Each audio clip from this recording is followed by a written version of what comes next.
Assalamualaikum warahmatullahi wabarakatuh. Berjumpa kembali pada kegiatan pembelajaran mata pelajaran PPKN kelas 10. Apa kabar semuanya?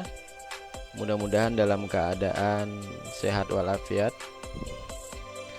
Baik, pada kesempatan hari ini kita akan membahas mengenai ketentuan Undang-Undang Dasar Negara Republik Indonesia tahun 1945 dalam kehidupan berbangsa dan bernegara.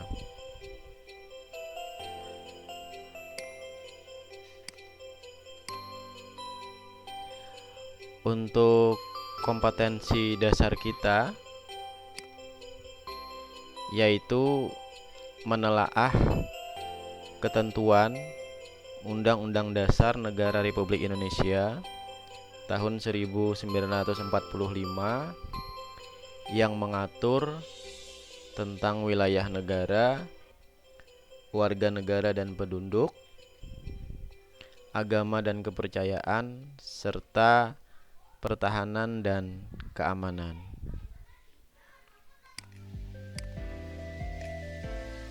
Ya, dalam Undang-Undang Dasar Negara Republik Indonesia diatur mengenai beberapa hal. Di antaranya mengatur mengenai wilayah negara, kemudian warga negara dan penduduk, agama dan kepercayaan, serta pertahanan dan keamanan.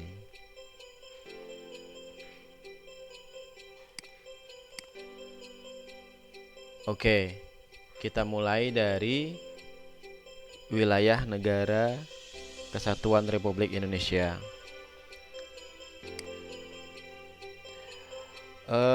Indonesia adalah salah satu negara yang sangat luas. Ada lebih dari 17.000 pulau yang tersebar di seluruh wilayah Indonesia dengan luas lebih dari 2 juta kilometer persegi. Terbentang dari Sabang sampai Merauke.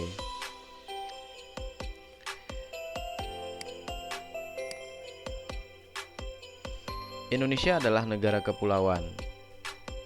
Dalam pasal 25A Undang-Undang Dasar Negara Republik Indonesia tahun 1945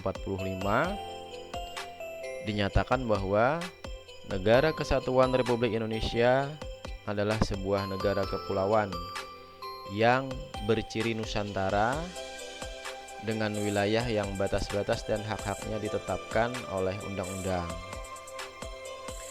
Adanya ketentuan ini dalam Undang-Undang Dasar Negara Republik Indonesia tahun 1945 dimaksudkan untuk mengukuhkan kedaulatan wilayah negara Kesatuan Republik Indonesia. Ya, sekali lagi bahwa dalam pasal 25A Undang-Undang Dasar Negara Republik Indonesia tahun 1945, Indonesia adalah negara kepulauan yang berciri Nusantara. Nah, maksudnya Nusantara itu adalah sebuah negara yang terdiri dari gugusan pulau yang berjajar. Nah,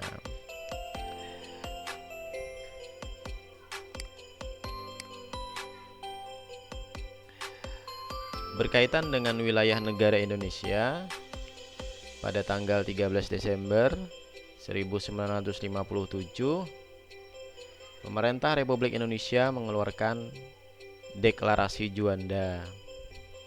Nah, dalam deklarasi tersebut dinyatakan bahwa segala perairan di sekitar, di antara, dan yang menghubungkan pulau-pulau yang termasuk dalam daratan Republik Indonesia dengan tidak memandang luas atau lebarnya adalah bagian yang wajar dari wilayah daratan negara Republik Indonesia. Dan dengan demikian merupakan bagian daripada perairan pedalaman atau perairan nasional yang berada di bawah kedaulatan negara Republik Indonesia. Jadi deklarasi Juanda ini menegaskan bahwa ya. Segala perairan, apakah itu di sekitar, di antara, yang menghubungkan pulau-pulau itu termasuk dalam bagian daratan. Jadi perairan, baik itu sungai, selat, laut, dan sebagainya, itu tidak dianggap sebagai pemisah, tetapi justru pemersatu atau penghubung antara pulau yang satu dengan pulau yang lain. Sehingga ya wilayah negara Republik Indonesia itu merupakan seluruh wilayah mulai dari perairan sampai dengan wilayah daratan yang menjadi kedaulatan negara Republik Indonesia. Nah, wilayah suatu negara itu terbagi tiga. Ada namanya wilayah daratan, ada namanya wilayah laut, ada namanya wilayah udara. Nah, sekarang kita bahas wilayah daratan. Nah, batas wilayah daratan suatu negara ini ada batas-batasnya ya. Nah, biasanya batas wilayah daratan suatu negara tuh bisa berupa batas alamiah. Batas alamiah itu seperti sungai, danau, gunung, hutan, dan seterusnya. Kemudian ada batas buatan, artinya dibuat ya.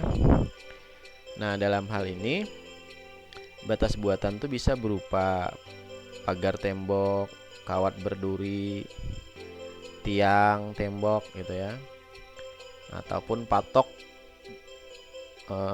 dan ada dibangun pos penjagaan. Nah, itu batas buatan.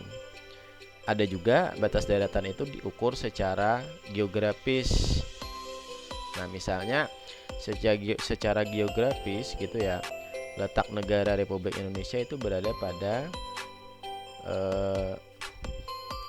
60 derajat lintang utara, 110 derajat lintang selatan gitu ya. Kemudian 950 bujur barat dan 1410 bujur timur.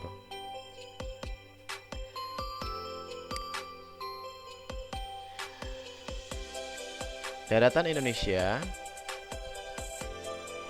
Wilayah daratan Indonesia ada 35% ya, kemudian 65%-nya itu adalah lautan. Jadi daratan Indonesia itu 35% terdiri dari kurang lebih 17.508 pulau baik besar maupun kecil dengan luas 2.028.087 km persegi. Ya, jadi ada lebih dari 17.000 pulau yang tersebar di seluruh wilayah Indonesia dengan luas lebih dari 2 juta km persegi. Nah, sekarang wilayah lautan. Wilayah lautan itu berupa samudra, laut, selat, danau, sungai, itu masuk dalam kategori wilayah lautan suatu negara. Berdasarkan hasil konvensi laut internasional gitu ya, diatur mengenai batas wilayah laut suatu negara. Nah,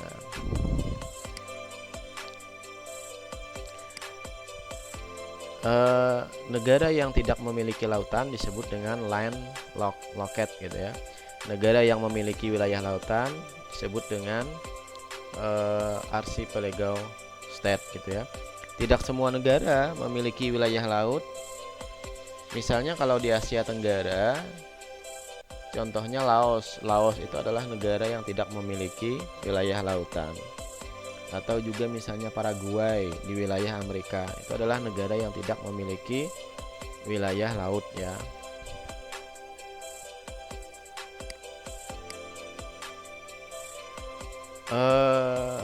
Negara Republik Indonesia itu 65%-nya adalah laut ya. Bapak ulangi, negara Republik Indonesia itu 65%-nya adalah laut dengan panjang pantai sekitar 81.000 km. Nah, terkait dengan wilayah laut Indonesia gitu ya. Nah, jadi ada beberapa hal yang pernah diperjuangkan. Nah, jadi sejak proklamasi itu ada 3 mil laut ya, berdasarkan teritorial ZN Maritim Krenjen Ordinance tahun 1939. Kemudian dikukuhkan melalui Deklarasi Juanda 13 Desember tahun 1957 gitu ya, mengenai 12 mil laut teritorial Indonesia. Kemudian ada Konvensi PBB tentang Hukum Laut Internasional gitu ya, yang mengatur mengenai wilayah laut suatu negara.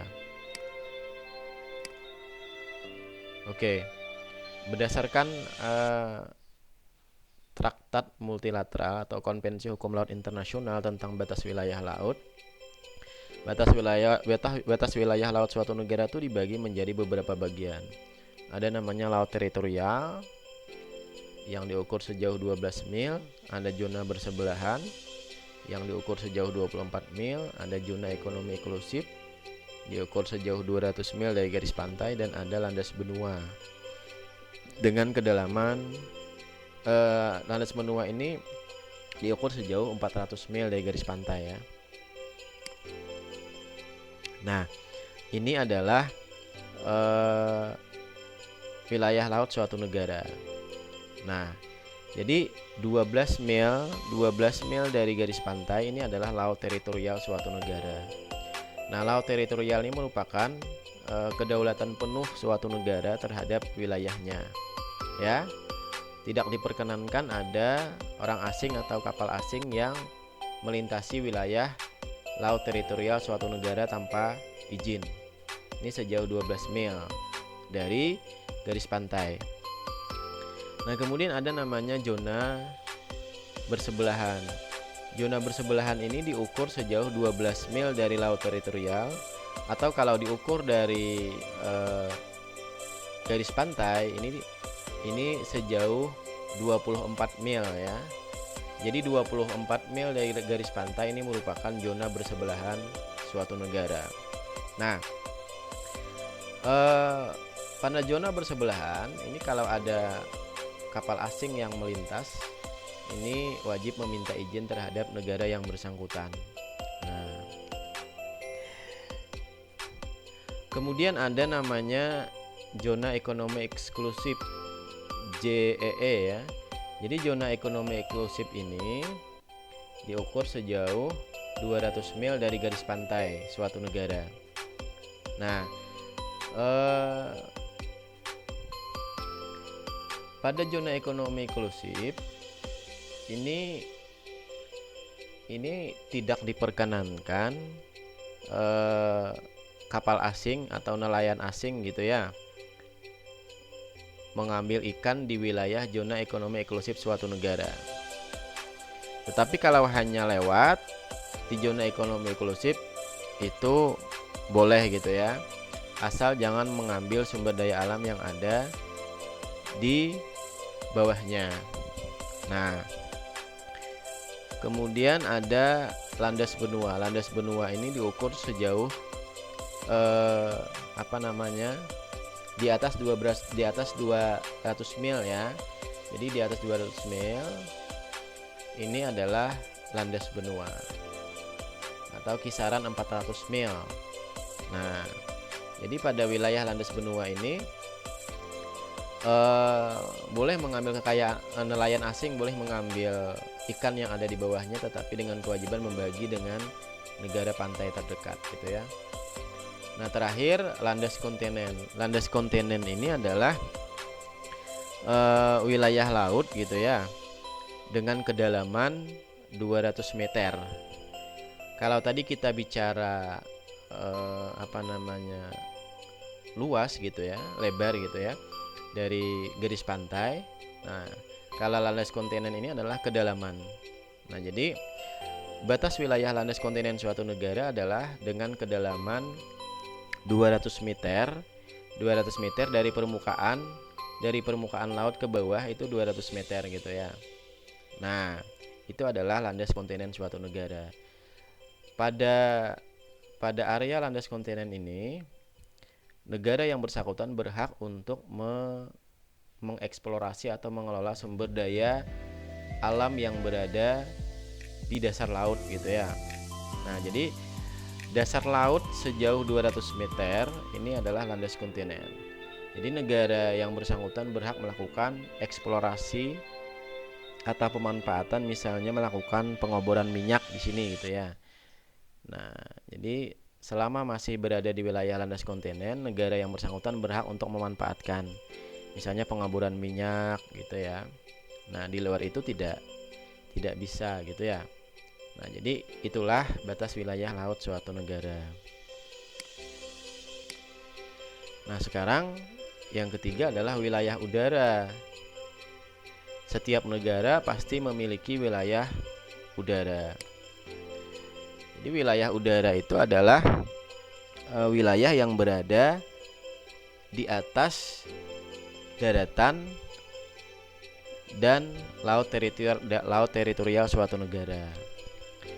Nah, pada pasal 1 Konvensi Paris tahun 1919 menyatakan bahwa negara-negara merdeka dan berdaulat berhak mengadakan eksplorasi dan eksploitasi di wilayah udaranya. Artinya, berdasarkan konvensi tersebut bahwa negara berhak untuk memanfaatkan wilayah udaranya. Bagaimana memanfaatkannya?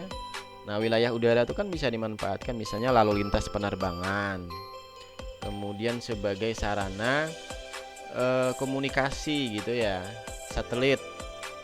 Nah,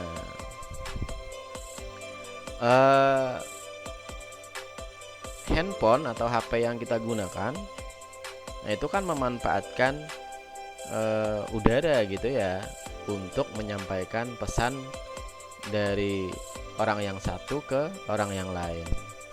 Nah, kemudian Konvensi Chicago tahun 1944 pasal 1 bahwa setiap negara mempunyai kedaulatan yang utuh dan eksklusif di ruang udara di atas wilayahnya.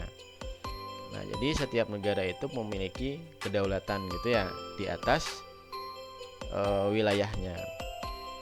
Artinya tidak bisa kemudian ada orang yang serta-merta melewati wilayah udara suatu negara tanpa izin dari negara yang bersangkutan. Nah, menurut Undang-Undang Negara Republik Indonesia Nomor 20 Tahun 1982, batas kedaulatan dirgantara termasuk orbit geostasioner itu setinggi 36.671 km gitu ya. Jadi menurut Undang-Undang Nomor 20 Tahun 1982 bahwa kedirgantaraan atau ruang kedaulatan udara suatu negara itu diukur setinggi 35.671 km.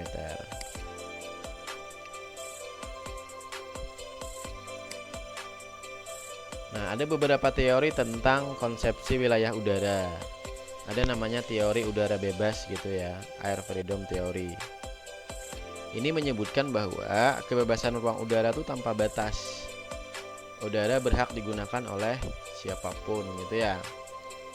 Kemudian ada juga bahwa kebebasan udara itu terbatas. Artinya tidak semua orang berhak memanfaatkan ruang udara gitu ya. Setiap negara berhak mengambil tindakan tertentu untuk keamanan dan keselamatannya. Nah, jadi tidak serta-merta misalnya orang lain bebas menggunakan wilayah udara negara lain karena menyangkut keamanan gitu ya, maka negara yang bersangkutan berhak untuk melakukan tindakan untuk keselamatan negaranya. Nah, pada negara kolong hanya mempunyai hak atas wilayah atau zona teritorial. Maksudnya negara kolong itu adalah setiap negara berhak atas wilayah udaranya gitu ya, mulai dari di atas wilayah daratannya sampai wilayah laut teritorialnya gitu ya. Jadi itu adalah kedaulatan penuh suatu negara.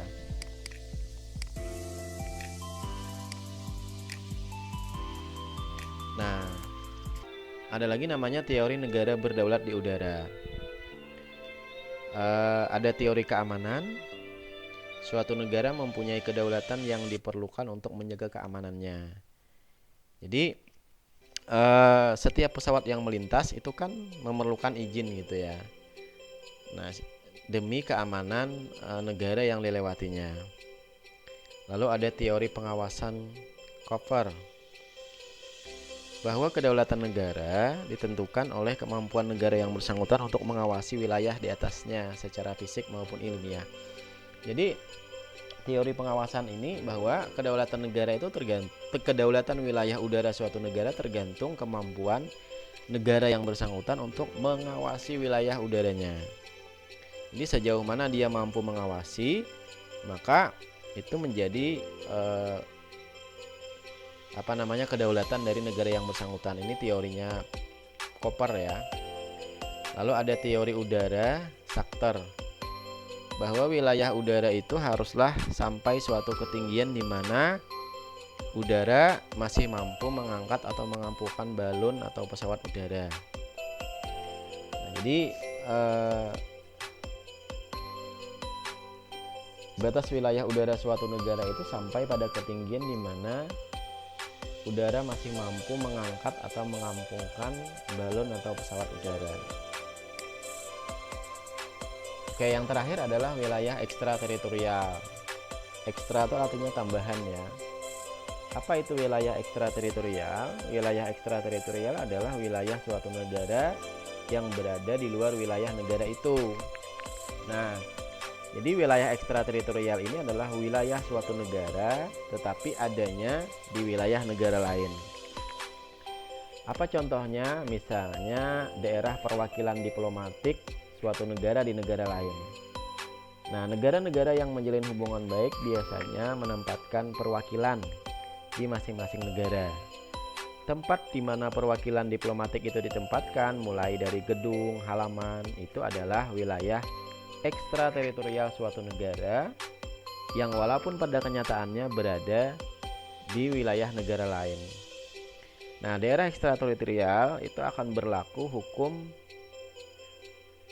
negara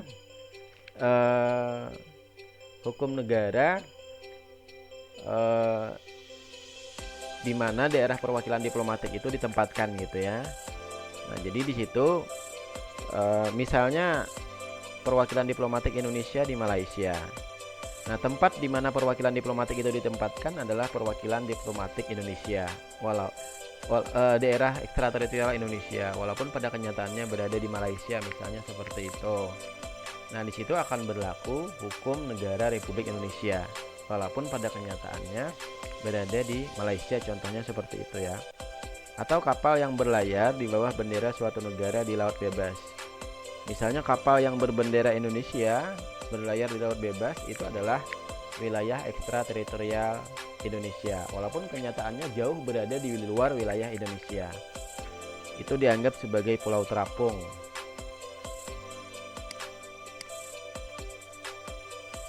Nah, kemudian batas wilayah negara Republik Indonesia.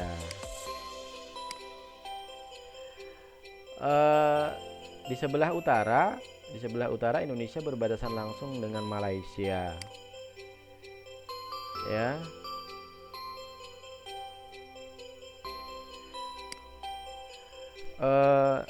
Di wilayah utara Indonesia berbatasan langsung dengan 5 negara, yaitu Malaysia, Singapura, Thailand, Vietnam, dan Filipina. Kemudian di sebelah barat Indonesia berbatasan langsung dengan Samudra Hindia dan perairan India ya. Jadi Indonesia di sebelah barat berbatasan dengan India.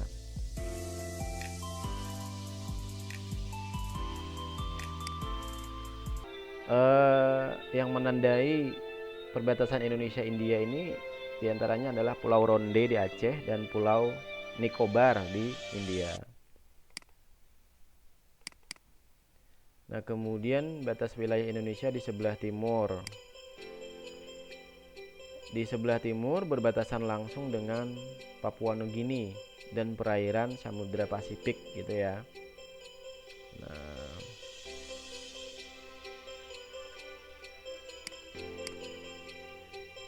Kemudian di sebelah selatan Indonesia berbatasan langsung dengan Timor Leste dan perairan Australia dan Samudra Hindia, ya. Oke. Demikian batas wilayah Indonesia dengan negara lain di sebelah utara, selatan, barat, dan timur. Baik, demikian yang dapat Bapak sampaikan pada kesempatan kali ini. Mudah-mudahan bermanfaat.